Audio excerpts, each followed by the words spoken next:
Excuse me. Oh, hi. Good morning, Miss Via. Good morning. I have a few questions to ask you. Is this the right time for it? Yes, it is. So, I'm kind of curious about your generation, Gen Z. I'd really like to know what you guys look like, how you think, how you act, what you want. Basically, everything about your generation. Sure. Go ahead. So, can you perhaps begin by sharing a little bit about Gen Z? Gen Z. Okay, some people call us Gen Z and some people call us Centennials. We are basically a generation born between 1995 to 2010. Even though we are a pretty diverse generation, we are very familiar with technology. Let me show you this video to know more about Gen Z. Age between 8 to 25 years old, Generation Z or Gen Z will take the lead in a few decades.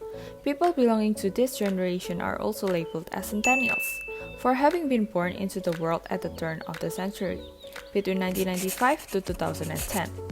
These are people whose lifelong companions have been smartphones and tablets. They are a group of people in which the internet has been embedded as part of their DNA. As the largest generation ever, Gen Z consists of around 2 billion people worldwide. In Indonesia alone, Gen Z is the second largest generation after millennials, comprising 29% of the population in Indonesia. Currently, they take up 15% of all workers in the formal sector, and in 2024, that number is set to reach 44% or almost half the amount of workers in Indonesia. So, what do you think? Interesting, aren't we? Well, that I can't deny. But what about your differences? What makes you different and unique compared to previous generations, especially at work? Great question. For that, I'll ask my friends. Hey Bam! Long time no see. By the way, I've got someone here who is interested to know about our generation, Gen Z. So, do you happen to know what makes us different and unique from the older generations? I think for one, we have a different in terms of career aspirations. So what we meant here, we as Gen Zers would like to work for any kinds of companies or businesses that often interact with our personal life. For instance, if you often go to Starbucks, then you will have a higher interest to be able to work there. That's nice. Anything else? I think the second one will be in terms of career development. What we meant here, we as Gen Zers, of course, we would like to work for any kinds of, again, businesses or companies that are able to provide us with entrepreneurial opportunities along with the safe and stable employment. And for companies that are able to fulfill those needs, of course, will more likely be loyal to them. I think Nicholas is coming. You can ask him too. Hey! Hey, what's up?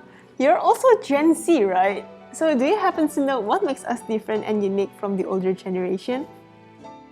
Wow, that's a bit out of the blue, but yeah, if I had to choose one, I guess it's our working style. We prefer individual tasks over team-based activities. But that doesn't mean we isolate ourselves. We do value physical connection, it's just we like having independence. Oh, and also, when we judge a company or a brand, we don't judge it based on its products or services alone, but we also look at its ethics, practices, and social impact. So yeah, that's what I think.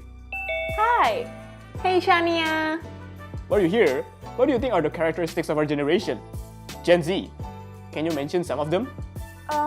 So the unique characteristic of Gen Z is their behavior and character. Gen Z's attachment to social media will have an effect on how they interact and how they want to be perceived. And Gen Z values diversity. They define diversity in different ways compared to other generations. So yeah. Oh wow guys, I'm impressed. Thank you so much for the answers. However, I need to go now, so bye-bye. So, what do you think? Do you know more about Gen Z now? Yeah. I kind of have a better picture of what kind of individuals you guys are. But I still have more questions. Wow, you're very invested in this, aren't you? Go ahead. Okay, so we already know what Gen Z is like, especially at work. So naturally, my next question would be, how can companies accommodate Gen Zers like you guys? That's a big question. For that, I'll let you watch this video instead. As more and more Gen Zs get older, they will begin their careers, and this means that companies need to accommodate the needs of Gen Z workers. So that is why today we'll be sharing with you the 5 ways Gen Z is changing the workplace. The first change is in terms of diversity. Diversity is very important for Gen Z considering that 47% of them are made up of ethnic minorities. When working in a team, nearly 2/3 of Gen Z feel that it's most important to have people from diverse education and skill levels, while 20% of them feel that the most important aspect of a team is to have people from diverse cultural backgrounds. However, in the context of Indonesia, we believe that the most important dimension of diversity to address is gender. A research by McKinsey says that although the amount of women completing college and securing entry-level jobs are more or less similar to men, that ratio drops when it comes to positions like senior managers and board members, with only 13% and 5% of them being women. McKinsey has also found that only 5% of CEOs are women. Now, if Indonesian companies want to tap into the full potential of Generation Z, this is a problem they need to fix. Second, ethical behavior. Gen Z prefers social activism more than previous generations, and 77% of Gen Zers would like to work in an organization whose values are aligned with their own. However, Indonesian companies still have a long way to go if they want to attract Gen Z workers. In a 2011 paper, it was reported that CSR implementation, as well as monitoring and reporting in Indonesia, still lag behind other countries.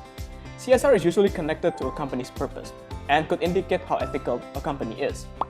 Third, flat organizations. Gen Z prefers to work in flat organizations, where individuals are encouraged to take the initiative and fewer management layers are actively involved in decision-making. People with the relevant information make the relevant decision, which simplifies the bureaucracy as well. Generally, Indonesian companies are still known to be very hierarchical, where decisions are made from the top down, indicating a tall organizational structure. However, some Indonesian companies are moving away from this trend. Nadiem Makarim, former CEO of Gojek, has said that the company is trying to build a culture of bottom-up innovation that goes against the usual top-down method. Bottom-up innovation encourages employees to take the initiative and make decisions. Fourth, self-development upskill. Upskilling is very important for Gen Z. LinkedIn statistics shows that 76% of Gen Z professionals hold upskilling in high regard, proving that today's necessary skills are different to those past generations. And what about Indonesian company? In a 2019 survey of Indonesian company by HSBC shows that 29% of Indonesian company identified upskilling their workforce as one of the top drivers of growth. This small percentage shows that most of Indonesian company didn't realize the importance of upskilling their workforce either to drive growth or to attract customers. Fifth, fun and flexible working environment. A report on Gen Z by KPMG shows that 44% of Gen Zs wanted flexibility in their work schedule and 47% wanted a fun working environment. The reality is Indonesia is still experiencing inflexibility in many aspects, including limited childcare services and a lack of flexibility in their work time. However, we do acknowledge some major companies who have implemented this strategy, fun and flexible working environment. Startups like Gojek, for example, have implemented flexible working hours, work from home policies, and unlimited leaves. However, we would like to emphasize again that Gojek doesn't represent all of the companies in Indonesia, and that most companies in Indonesia still has a long way to go in creating a fun and flexible working environment. From the indicators we mentioned above, we can see that Gen Z still has a lot of expectations in companies in Indonesia have not been able to satisfy. However, we do acknowledge that new startup companies have implemented this kind of new strategy to accommodate Gen Z better. So, we have discussed about how Gen Z is changing the workplace.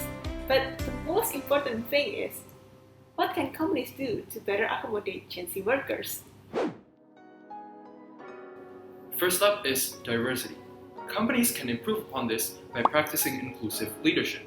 This means that they need to create a safe team environment where everybody can speak up, be heard, and feel welcome. This also means that they need to foster collaboration, encourage constructive criticism, give actionable feedback, and act upon inputs from diverse employees. For ethics, companies will need to develop a social purpose strategy. And companies could start by identifying a set of social or environmental needs to which the brand can make a meaningful contribution. This could be based on brand heritage, something that the brand has always stood for, or product externalities, the impact of your industry to the society.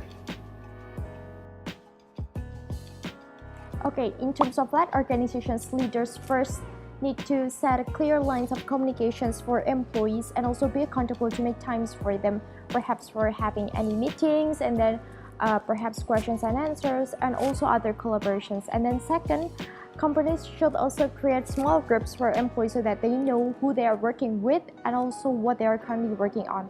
And last but not least, leaders should also give opportunities for employees, perhaps by giving them trainings to have new skills and also give them new projects. For upskilling, companies must first have a roadmap that links job and individuals in organization today that are needed in the future. Companies will need to create a different types of learning journeys for employees based on how much their job is changing. Companies must then have to decide on how they deliver training. This can take a number of different forms, from traditional classroom courses and online courses to blended programs that combine classroom or online work and experiential learning to new ways of learning, such as intensive bootcamp, gamification, and team learning. So, have we answered all of your questions and curiosities?